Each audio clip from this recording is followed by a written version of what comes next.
ছক্কা মারার ক্লাস শুরু, কতটা লাভ হবে নিশ্চিত নয় ক্রিকেটাররা। এশিয়া কাপের প্রস্তুতি শুরু হওয়ার পর থেকে কয়েকদিন ব্যাট বলের ধারের কাছে যেতে পারেনি ক্রিকেটাররা।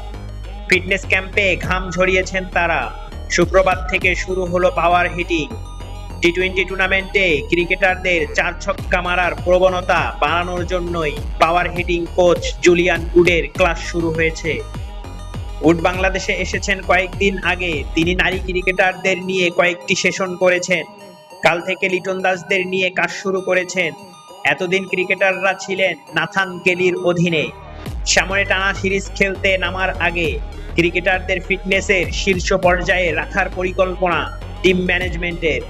আজ spin bowling coach Mushtaq Ahmed ও ফিল্ডিং কোচ ফিল পেমেন্ট আসবেন।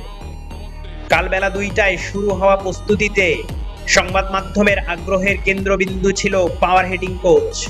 বেশ কিছুদিন ধরে সামাজিক যোগাযোগ মাধ্যমে ঘুরে বেড়াচ্ছে এবছরে সবচেয়ে বেশি ছক্কা হাঁকিয়েছে বাংলাদেশ।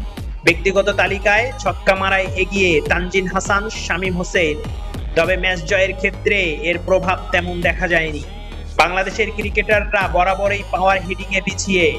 টি-20 ক্রিকেটে বামনডারি হাঁকানোই গুরুত্বপূর্ণ অংশ। জয়ের লক্ষ্য থাকলে পাওয়ার হিটিং এর কোনো বিকল্প নেই। জুলিয়ান উডের অধীনে ভালো কিছু আশা করছে বিসিবি।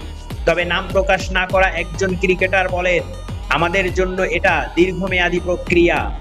একটি সিরিজের আগে কয়েকদিনের অনুশীলনে কতটা কাজে লাগাতে পারবে ব্যাটসম্যানরা সেটা ভাবার বিষয়। তবে কিছু বিষয় আছে টানা অনুশীলন করলে আমাদের উপকারে আসবে। এশিয়া কাপের আগে সিলেটে নেদারল্যান্ডসের বিপক্ষে 3 ম্যাচের টি-20 সিরিজ খেলবে বাংলাদেশ দল। 19 আগস্ট পর্যন্ত চলবে অনুশীলন। এরপর ক্যাম্প হবে সিলেটে। নেদারল্যান্ডসের বিপক্ষে সিরিজ শেষে উড ইংল্যান্ডে ফিরে যাবেন। এশিয়া কাপে বাংলাদেশের প্রথম ম্যাচ 11 সেপ্টেম্বর।